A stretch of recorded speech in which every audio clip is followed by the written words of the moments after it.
종이학이라는 책에 실린 당연한 일이라는 시를 제가 잠시 낭독해 드리겠습니다. 왜 기뻐하지 않을까요? 당연하다는 사실들. 아버지가 계시고 어머니가 계시다. 손이 둘이고 다리가 둘. 가고 싶은 곳을 자기 발로 가고 손을 뻗어 무엇이든 잡을 수 있다. 소리가 들린다. 목소리가 나온다. 그보다 더한 행복이 어디 있을까? 그러나 아무도 당연한 사실을 기뻐하지 않아 당연한 걸 하며 웃어버린다. 새끼를 먹는다. 밤이 되면 편히 잠들 수 있고, 그래서 아침이 오고 바람을 실컷 들이마실 수 있고, 웃다가 울다가 고함치다가 뛰어다니다가, 그렇게 할 수 있는 모두가 당연한 일. 그렇게 멋진 걸 아무도 기뻐할 줄 모른다. 고마움을 아는 이는 그것을 잃어버린 사람들 뿐. 왜 그렇지? 당연한 일. 이 시는 일본의 내과 의사로 소묘 6종 암이 폐까지 전이돼서 안타깝게도 32살 너무나 젊은 나이에 세상을 떠난 이무라 가즈키오의 시입니다. 그는 죽음을 앞둔 상태에서 병마와 싸우면서도 살아갈 용기와 자상함을 잃지 않고 죽어가는 자기 자신보다도 자기를 떠나보내야 되는 아내와 그리고 살아가는 부모님들을 걱정하면서 이 책을 썼고요. 또 여기에 이와 같은 시를 담았습니다. 이 시에서 가장 마음에 와닿는 구절이 있는데요. 저는 두 구절이 있습니다. 하나는 많은 사람들이 당연한 걸 하면서 웃어버린다는 거예요. 마땅히 감사해야 될 일이고 고마워해야 할 일인데 그것을 너무나도 당연한 것으로 생각을 하기에 그건 당연한 거지 하면서 웃어버린다는 겁니다. 또 하나는 고마움을 아는 그것을 잃어버린 사람들 뿐이다. 그러니까 고마움을 아는 사람들은 어떤 사람들이냐? 그것을 잃어버리고 난 사람들. 그러니까 잃어버리기 전까지는 그것이 고맙다는 걸 잘 생각 못 한다는 거예요. 너무나도 당연하게 생각을 한다는 거죠. 그러나 막상 그것을 잃어버리고 나면 그것이 그동안 우리에게 얼마나 감사하고 고마운 것이었는지를 깨닫게 된다는 것이죠. 얼마 전에 나는 자연인이라는 프로에 한 여성 자연인이 나온 적이 있습니다. 그녀는 너무 어렸을 때에 어머니를 잃었어요. 그리고는 평생을 정말 산전수전을 겪으면서 천혜고아처럼 험악한 인생을 살아왔습니다. 그 살아온 날들에 대해서 고백을 하는데 정말 눈물 없이는 들어줄 수가 없더라고요. 그리고는 이제 산에 들어와서 세상을 등지고 살아가는데 날마다 산에 올라가서 큰 나무를 부둥켜 안고 어머니를 그리워하는 노래를 부른답니다.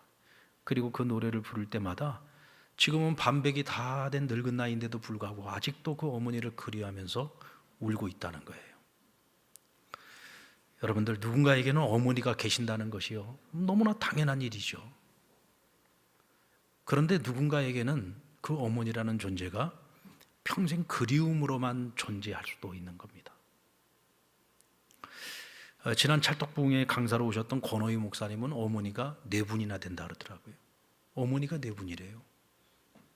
근데 그 4분의 어머니가 계시는데 단 한 번도 어머니라고 불러보지를 못했다는 겁니다.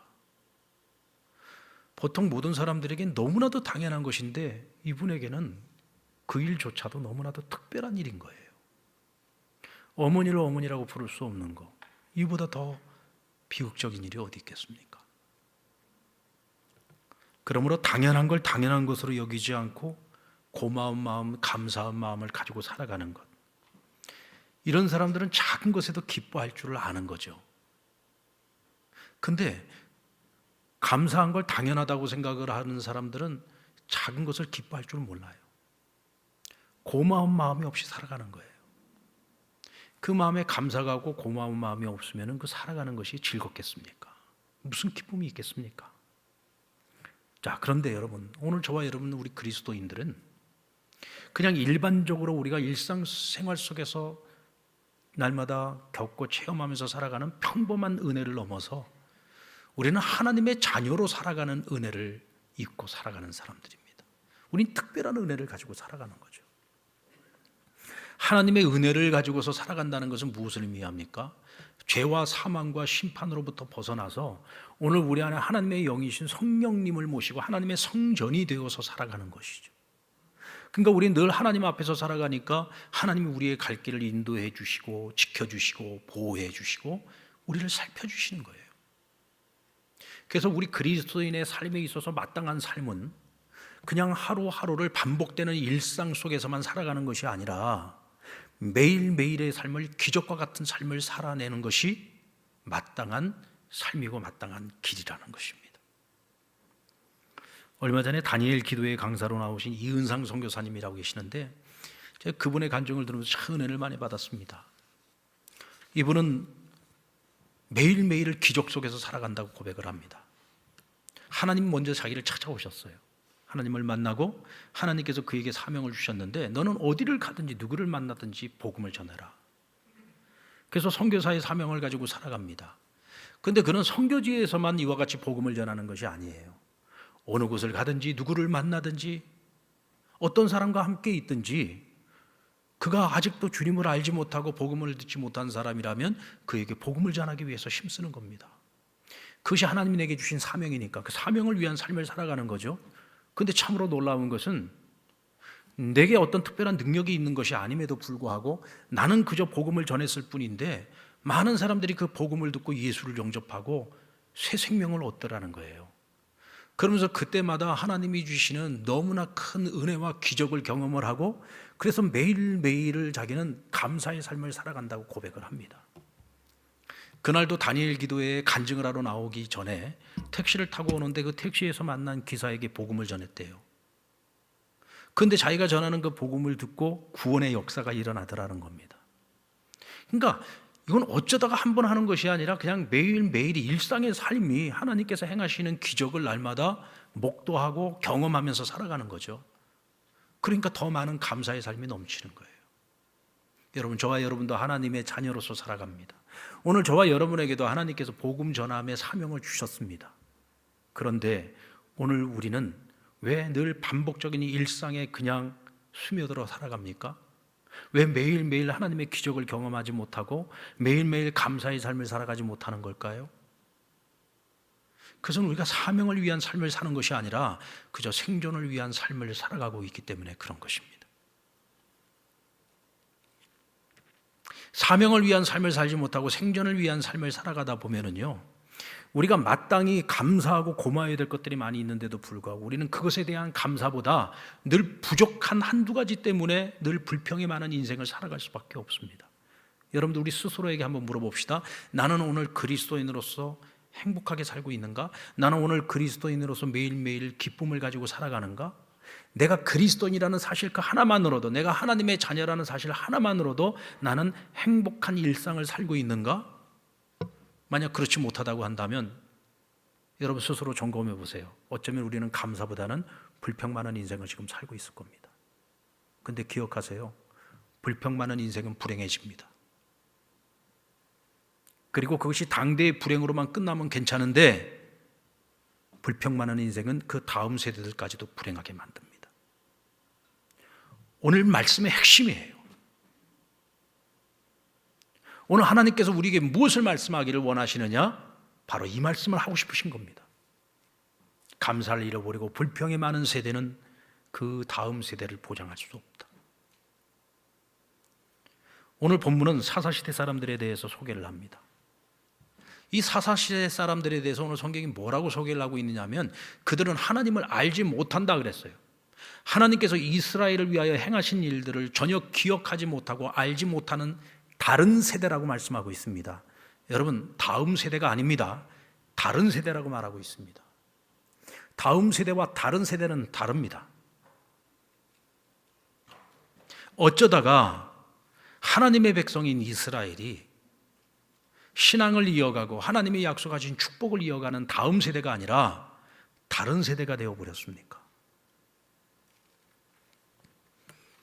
이스라엘이 다른 세대가 되었다는 얘기는 더 이상 그들에게서 그 어떤 희망도 소망도 찾아볼 수 없는 그런 시대가 시작되어졌다는 얘기입니다. 이게 비참한 얘기죠. 그런데 이 다음 세대가 다른 세대가 된 것은 과연 누구의 잘못일까요? 과연 사사시대를 살았던 그 다른 세대들만을 탓할 수 있겠습니까? 열매라고 하는 것은 어떤 씨를 뿌렸느냐에 따라서 열매의 종류가 바뀌는 거예요. 달라지는 겁니다.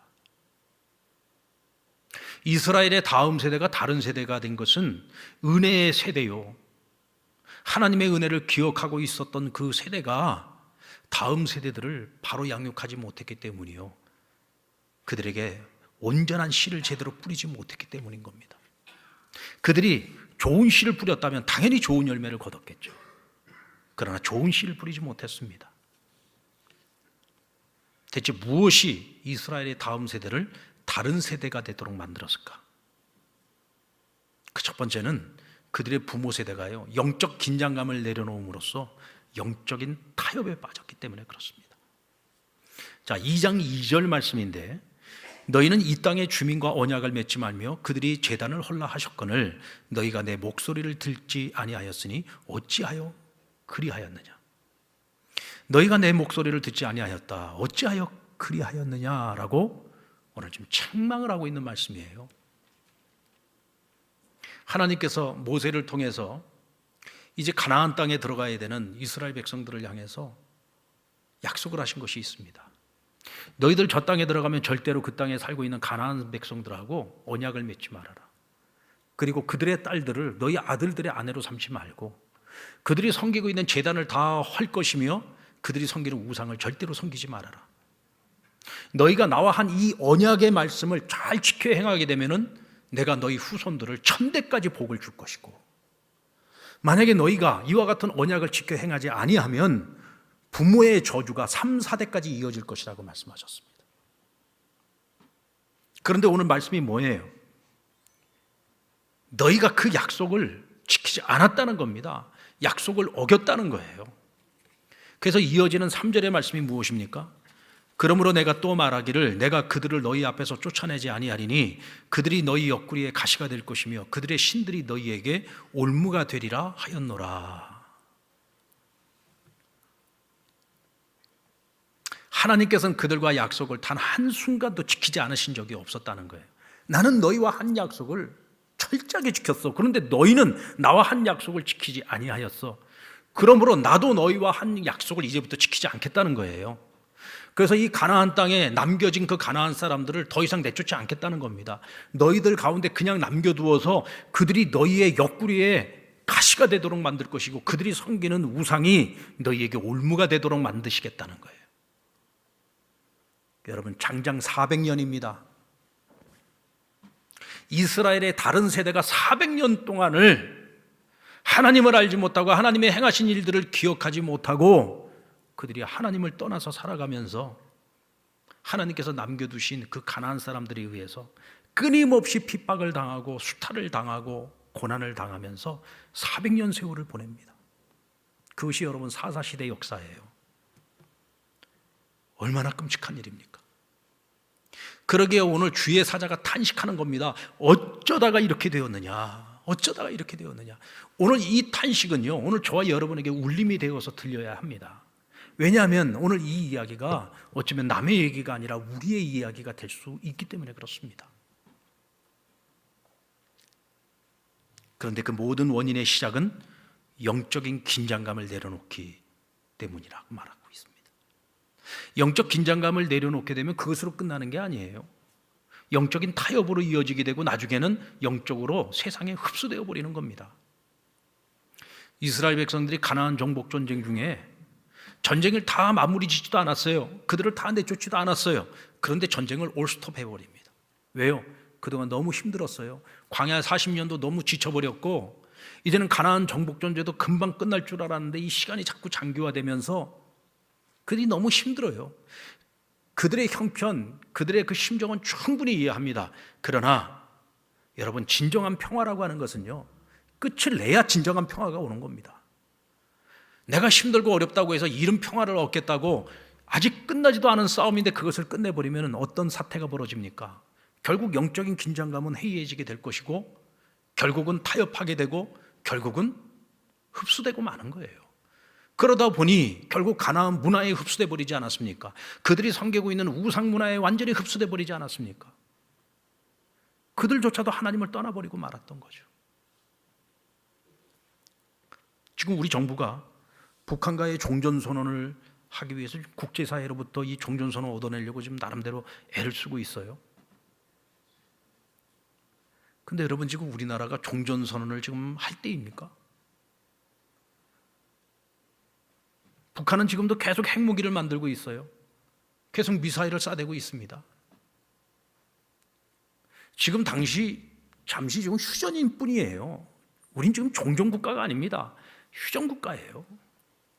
언제든지 북한이 우리보다 더 월등하다고 생각하면 언제든지 밀고 내려올 수 있는 나라죠. 전쟁의 가능성이 전 세계에서 가장 높은 나라가 한반도입니다. 근데 우리가 지금 평화를 선언한다, 종전을 선언한다, 과연 그것이 무슨 의미가 있을까요? 지금 여러분 한반도를 둘러싼 동북아 정세는 한치 앞을 내다볼 수 없는 위기 상황, 긴장감이 맴돌고 있어요. 지금 대만 문제를 둘러싸고 중국과 러시아가 그리고 미국과 일본이 서로 군비 경쟁을 통해 서로를 압박하고 있고 대규모 군사훈련을 지금 우리 주변에서 계속하고 있습니다. 지금 세계 국제 정치를 지금 이야기하는 사람들은 하나같이 이 동북아 지역에서 전쟁의 가능성이 점점 높아지고 있다고 이야기를 하고 있죠. 근데 그 중심에 한반도가 있습니다, 여러분. 우리 한반도는 절대로 여기서 자유롭지 못해요. 긴장이 점점 더 높아지고 있다는, 고조되고 있다는 얘기죠. 자, 그런데 종전선언을 한다. 이게 과연 무슨 의미가 있을까요? 근데 가장 심각한 문제는 뭐냐면 진정한 평화가 없는 상태에서 종전선언을 하게 되면은 긴장감이 사라진다는 거예요. 가짜 평화에 우리가 속아서 어느 순간서부터 긴장감을 놓게 됩니다. 긴장감을 놓게 되면 결국은 정신적 해이에 빠지게 되고 총체적인 위기를 가져올 수 있다는 거죠. 이것이 여러분 국가의 문제뿐만이 아니라 우리 가정의 문제도 여러분 똑같이 적용되어집니다. 오늘 우리 믿음의 가정인 저와 여러분의 가정, 그리고 하나님 몸된 교회, 오늘 우리 교회는 지금 영적 긴장감을 가지고 있습니까? 여러분의 가정은 지금 영적 긴장감을 가지고 있습니까? 끊임없이 지금 내가 하나님 앞에서 나의 신앙을 점검해 보고 있습니까? 난 지금 하나님 제대로 믿고 있는가? 지금 잘 믿고 있는가? 지금 우리 자녀들은 제대로 복음을 받아들이고 분명한 구원의 확신과 분명한 구원의 믿음을 가지고 있는가?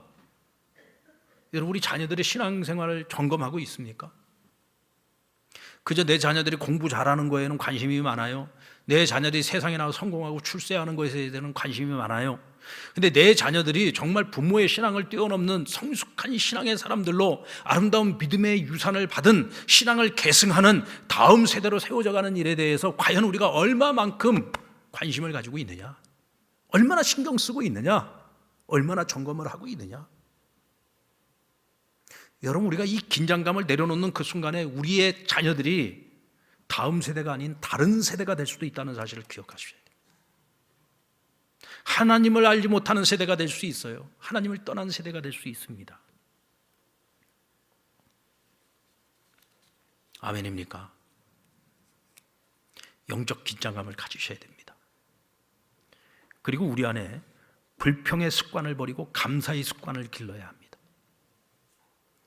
주의 사자가 길갈에서 복임으로 올라왔다고 했어요. 길갈이라는 곳이 어떤 곳입니까? 이스라엘 백성들이 가나안 정복 전쟁을 앞두고 여리고성 앞에 있을 때 하나님께서 이 길갈이라고 하는 곳에서 할례를 행하고 유월절을 지키라고 했어요. 할례는 남자들의 몸에 하는 것으로 이 할례를 행하고 나면은요, 남자들이 움직이지를 못합니다. 적이 코앞에 있어요. 적이요, 철병거를 이끌고 나오면은 다 죽는 겁니다. 근데 하나님께서 갑자기 이스라엘 백성들 남자들에게 할례를 행하고 여기서 축제를 벌이라는 거예요. 유월절 축제를 하라는 겁니다. 이건 말도 안 되는 명령이죠. 불합리한 명령입니다. 그러나 하나님의 명령이었기에 그들이 묻지마 순종을 합니다. 이것이 바로 길갈의 순종이에요. 이것이 바로 이스라엘 백성들이 보여줬던 길갈 신앙입니다. 하나님께서 그들의 그 순종하는 길갈 신앙을 보고 길갈에 축복을 주셨던 거예요. 근데 이 길갈로부터 주의 사자가 복임으로 올라왔다고 했는데 이 복음이 어떤 것입니까? 이 복임에서 주의 사자로부터 받은 것은 책망이었습니다. 너희가 나를 버리고 너희가 나와의 언약을 깨뜨렸으니 이제는 내가 더 이상 이 언약을 지키지 않겠다라고 하는 저주가 그들에게 임한 것이 바로 복임이에요. 그러면 어쩌다가 오늘 이스라엘이 이렇게 하나님 앞에 책망을 듣고 있습니까? 바로 불평이 습관화된 것입니다. 이스라엘 백성들은요, 애굽할 때부터 이 사람들은 아주 불평이 습관화된 사람들이었어요. 애굽에서 나와서 처음 홍해바다를 가르고 건넜을 때에 그들이 얼마나 기뻐했습니까? 북을 치고 소고를 치고 나발을 불면서 하나님을 찬양했어요. 그 찬양을 들을 때 아마 모든 사람들이 그렇게 생각했을 겁니다. 이스라엘은 영원히 하나님을 찬양하는 백성이 될 것이다. 영원히 하나님께 감사하는 백성이 될 것이다. 천만의 말씀이요. 며칠 지나지 않아서 마라에서 마실 물이 없다는 이유 하나 때문에 얼마나 하나님을 원망했습니까? 심지어는 자신들의 지도자인 모세를 돌로 쳐 죽이려고까지 했습니다. 이게 여러분 이스라엘 백성이 목이 곧은 백성들의 모습이죠. 불평이 습관화되어져 있는 사람들. 그들도 처음에는 감사할 줄 알았어요. 그런데 날마다 매일매일 하나님의 기적을 경험합니다. 만나와 메추라기로 그 광야 생활 가운데 하나님 계속 먹여주시죠. 구름기둥 불기둥으로 날마다 함께 하심을 보여주시죠. 여러분 그 모든 것이 기적이잖아요. 매일매일 기적의 은혜를 경험을 하다 보니까 나중에는 그것을 너무나 당연한 것으로 여기기 시작합니다. 이건 당연한 거야. 감사한 일이 아닌 거예요. 더 이상 고마운 일이 아닌 거예요. 그러다 보니까 10가지 감사거리가 있는데 부족한 한 가지만 있으면 그거 가지고 하나님께 원망하고 불평해야 되는 겁니다. 여러분들 요즘 불평이 좀 있습니까? 어떤 불평이 있습니까? 근데 가만히 생각해 보세요. 여러분들 불평거리가 대체 몇 가지 이유나 됩니까? 우리가 불평하고 있는 것들을 가만히 살펴보면요, 한두 가지 불평거리예요. 그거에 비하면 감사거리는 차고도 넘칩니다. 근데 우리는 항상 차고도 넘치는 감사거리를 보지 않고 늘 부족한 한두 가지가 가지고서 원망하고 불평하고 뭐 행복하네 불행하네 그러면서 사는 것 아닙니까? 이게 정말 부끄러운 일이에요.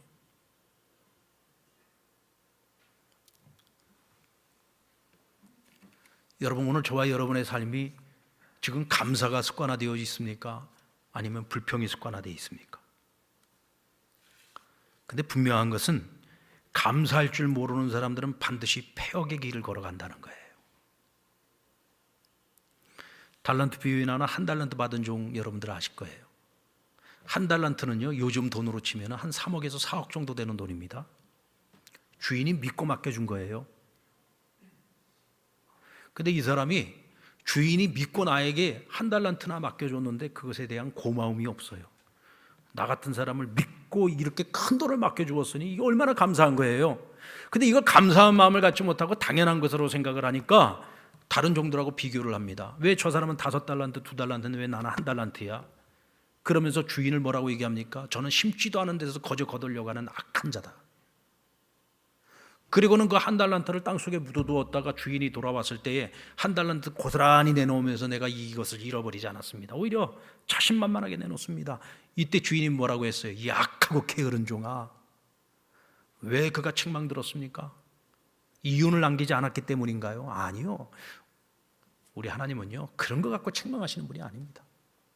이윤을 남기지 않았기 때문이 아니라 이 사람은 감사할 줄 모르는 사람이었어요. 나와 같은 자를 믿고 이와 같이 귀한 사명을 맡겨주신 그 주인에 대한 감사가 없어요. 그러니까 마땅히 해야 할 일을 하지 않은 것입니다. 그것이 그 사람의 죄인 거예요. 한 기독교 방송에서 하나님 안녕히 계세요라는 특별 프로그램을 만든 적이 있습니다. 교회를 잘 다니던 청소년 아이들이 교회를 떠났어요. 근데 이 아이들이 왜 교회를 떠났는지에 대해서 교회를 떠난 아이들을 만나가지고 이 아이들을 인터뷰를 해가지고 그거를 모아서 다큐멘터리를 만든 프로입니다. 어떻게 보면 교회를 떠난 청소년들의 가장 정직한 발언이라고 할 수 있겠죠. 얼굴에다가 탈을 쓰고 그리고서 아이들이 이제 얘기를 하는데 그러니까 정직하고 솔직한 고백을 다 얘기를 하는 거예요. 그런데 이 아이들이 공통적으로 하는 얘기가 바로 그겁니다. 왜 교회를 떠났느냐? 교회 어른들에게 실망했기 때문에 떠났다는 거예요. 사람에게 실망했다는 겁니다. 예수 믿는 사람들을 보고 실망했다는 거죠. 그래서 떠났다는 거예요. 심지어는 믿는 부모님 가정에서, 그러니까 교인의 가정에서 신앙생활을 어렸을 때부터 해왔던 아이들이 어느 순간 교회를 떠났어요. 이렇게 교회를 떠났던 아이들이 하나같이 하는 얘기가 있어요. 공통된 이야기가 있습니다. 그게 뭐냐?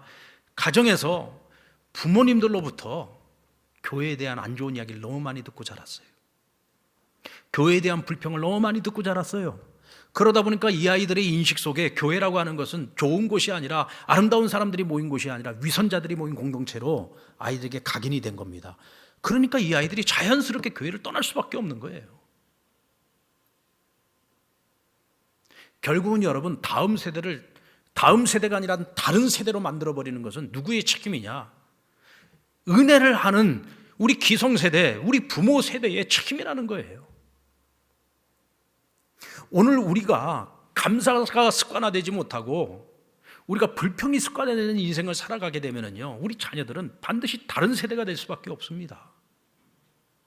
우리가 이것을 기억해야 됩니다. 제가 설교 시간에 종종 드리는 말씀이 있죠. 우리 감사일기를 쓰자. 우리는 감사보다는 늘 불평에 익숙한 사람들이에요. 그래서 우리 스스로 억지로라도 우리가 하루를 살면서 내가 감사했던 일들을 기억하고 한번 감사일기를 써보자는 거예요.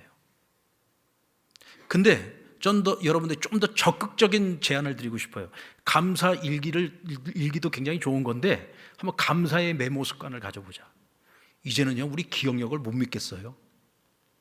그러니까 그때 우리가 하나님 앞에서 감사할 일이 있거나 사람에게 감사할 일이 있으면은 그때를 놓치지 말고 한번 메모를 해보자는 거예요. 이거 너무 감사하다. 감사한 일들을 메모해보자. 하루가 지나고 나서 보면은 얼마나 감사한 일들이 많았겠습니까? 감사의 메모 습관을 가져보고, 우리 아이들하고도요, 우리가 같이 만날 시간이 많지 않잖아요. 그럼 카톡으로라도 그날 하루를 살고 시간을 정해놓고 아이들과 함께 오늘 하루를 살면서 내가 감사했던 것들을 같이 한번 나눠보는 거예요. 어렵지 않잖아요. 카톡으로 같이 나누는 거예요. 아니면 페이스톡으로 같이 나눌 수도 있어요. 우리가 마음만 먹으면 얼마든지 할 수 있는 일들인데 우리가 마음을 안 먹으니까 못하는 겁니다. 사도 바울은 우리에게 너희에게 근심거리 염려거리가 있으면 기도 제목으로 삼으라고 했어요. 아무것도 염려하지 말고 기도와 간구로 너희의 아랠 것을 하나님 아버지께 감사함으로 아뢰라 그랬어요. 감사함으로 아뢰라. 무슨 뜻입니까? 근심거리 염려거리 있으면 기도 제목으로 바꾸고 기도 제목을 나중에는 감사 제목으로 바꾸라는 거예요. 여러분, 모든 걸 감사 제목으로 바꿔보면요, 모든 기도거리가 다 감사 제목으로 바뀝니다. 우리의 삶이 얼마나 풍성해지겠습니까? 우리가 사람들을 만나고 상대를 해봐도 굉장히 부정적이고 불평이 많은 사람이 있고 늘 감사가 많은 사람이 있어요. 여러분들 누구와 더 가까워지고 싶습니까? 누구와 더 친하게 지내고 싶어요? 저는요, 불평 많은 사람이 너무 좋습니다. 이거 미친 겁니다. 이건 제정신이 아닌 거지. 이건 제정신이 아닌 거예요. 여러분들, 우리가 드라마를 볼 때 항상 특히 우리 대한민국 드라마는 대부분이 보면은 악인이 있고 선인이 있어요. 주인공은 항상 의인의 편에 있고 항상 악인이 있죠. 근데 여러분들 드라마 보면서 나를 누구와 아이덴티파이 시킵니까? 선한 사람하고 나를 동일화시킵니까? 아니면은 악인과 나를 동일화시킵니까? 선한 사람하고 주인공하고 나를 항상 아이덴티파이 하잖아요. 그러니까 막 악한 사람들이 못된 짓 하고 막 주인공 괴롭히는 거 보면 세상에 저런 나쁜 10원짜리 100원짜리 막 던지면서 보잖아. 그 왜 그래요? 나를 항상 의인과 동일화시켜서 보기 때문에 그런 거예요. 그게 사람의 마음인 거예요. 내가 늘 불평 많은 인생을 살고 있어도요, 그럼에도 불구하고 나는 늘 감사가 넘치는 사람하고 가까이 하고 싶은 것이 인간의 마음인 겁니다. 우리 그리스도인은 매력이 있는 사람이 돼야 돼요. 덕이 있는 사람이 돼야 됩니다. 가까이 하고 싶은 사람. 늘 불평 많은 인생이 아니고 늘 감사가 넘치는 사람. 불평이 많은 사람이 옆에 같이 있으면 스트레스 받습니다. 그 사람이 하는 말이 틀린 말이 아니에요. 틀린 말이 아니어도 불평을 듣고 있다 보면은 마음이 강팍해져요. 그러나 감사가 많으면은요, 희망이 생기고 용기가 생기고 믿음이 생깁니다. 우리가 그런 사람이 돼야죠. 특별히 가정 안에서 그런 믿음의 신앙의 부모가 돼야 되는 겁니다. 이때 우리 자녀들은 절대로 불평 세대가 되지 않습니다. 감사 세대가 되겠죠. 그것이 그들에게 주어지는 가장 큰 복이 될 것입니다. 아멘입니까? 사사시대의 가장 큰 비극은 다른 세대임에도 불구하고 하나님이 그들에게 은혜를 지속적으로 베푸세요. 그런데 그들이 하나님을 더 이상 따르지 않는다는 겁니다. 2장 16절로 17절 말씀 우리 같이 한번 읽어보겠습니다. 시작. 여호와께서 사사들을 세우사 노력자의 손에서 그들을 구원하게 하였으나 그들이 사사들에게도 순종치 아니하고 오히려 다른 신을 따라가 음행하며 그들에게 절하고 여호와의 명령을 순종하던 그들의 조상들이 행하던 길에서 속히 치우쳐 떠나 그와 같이 행하지 아니하였더라. 그들이 하나님을 떠나고 다른 세대가 되었을 때에 이방 민족들로부터 계속해서 침략당하고 수탈당하고 400년 동안 고생합니다. 근데 하나님이 그들을 긍휼히 여기셨어요. 그래서 사사들을 보내어가지고 그들을 원수의 손에서 건져내십니다. 자, 그런데 문제는 이쯤 되었으면 그들이 좀 정신을 차리고 하나님께로 돌아오면 좋은데 그들이 사사의 말에도 귀를 기울이지 않고 그 순종하지 않고 따르지 않았다라고 말씀하고 있어요. 이 얘기는 하나님께 돌아오지 않았다는 얘기입니다. 여러분들, 다음 세대가 다른 세대가 되어버리면 바로 이 점이 무서운 거예요. 한번 빗나가 버린 마음, 하나님을 떠나버린 마음이 하나님께로 돌아오기까지 정말 많은 시간이 걸린다는 겁니다. 사사시대는 자그마치 400년입니다. 하나님께로 그들의 마음이 돌아오기까지 400년 세월이 걸렸습니다. 그 기나긴 세월, 그 다음 세대, 다른 세대가 고통을 겪어야 했습니다. 그나마 400년으로 끝난 것은요, 하나님의 약속이 있었기 때문이에요. 너희가 나와 한 이 언약을 잘 지켜 행하면 내가 복을 줄 때 1000대까지 복을 줄 것이고, 너희가 나와의 약조를 어기고 범죄하게 되면 부모의 죄가 3, 4대까지 갈 것이다. 그러니까 3, 4대니까 400년이 그게 400년으로 끝난 거예요. 그리고 돌아온 겁니다. 만약에 1000대까지 저주가 임한다 그랬으면 영원히 돌아오지 않았을 겁니다. 이것이 그나마 이스라엘 백성들, 이 다른 세대에게 남겨진 은혜인 거죠. 여러분, 벌써 우리 한국교회는 다른 세대를 경험하고 있습니다. 여러분, 이 코로나 사태 이후에 지금 우리 상남교회는 그래도 지금 한 40%에서 50% 정도 우리 교회 학교 아이들이 지금 돌아오고 있습니다만은, 지금 우리 한국교회 보편적으로 지금 프로테이지를 따져보면 청소년 아이들은요 5%도 채 지금 돌아오지 않고 있습니다. 5%입니다, 여러분. 심각한 일인 거죠. 심각한 일인 겁니다. 기존의 신앙을 가지고 교회를 나왔던 아이들조차도 지금 교회로부터 떠나버린 거예요. 거기다 짝믿음을 가지고 있는 부모님들은 신앙생활을 하고 홀로 신앙생활을 하고 있는 아이들은 거의 대부분 교회를 못 나오고 있습니다. 이미 여러분, 우리의 다음 세대가 다른 세대로 나아가고 있는 거예요. 자, 목사의 자녀들입니다. 교회 중직자의 자녀들입니다. 당연히 이 아이들이 교회에 와서 예배를 드리고 있습니다. 신앙생활을 하고 있습니다. 그런데 여러분, 우리가 속지 말아야 됩니다. 그렇다고 해서 이 아이들이 전부 다 그리스도인이라고 생각하지 마십시오. 이 아이들이 그렇다고 다 예수 잘 믿는다고 생각하시면 안 됩니다. 몸은 교회에 나와 있는데 생각은 세상에 나가 있는 아이들 많습니다. 입으로는 하나님을 찬양하고 있지만 세상을 더 사랑하고 언제든지 하나님 떠나서 세상으로 나아갈 아이들이 어쩌면 우리 자녀일 수도 있다는 사실을 기억하셔야 됩니다. 이미 지금 현재 그것을 경험하고 있는 신앙인들도 많이 있을 겁니다.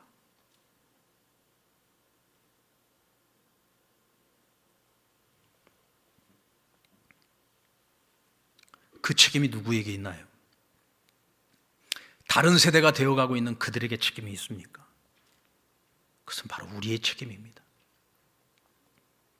그런 일들이 일어나지 않으려면 영적 긴장감을 다시금 회복하셔야 됩니다.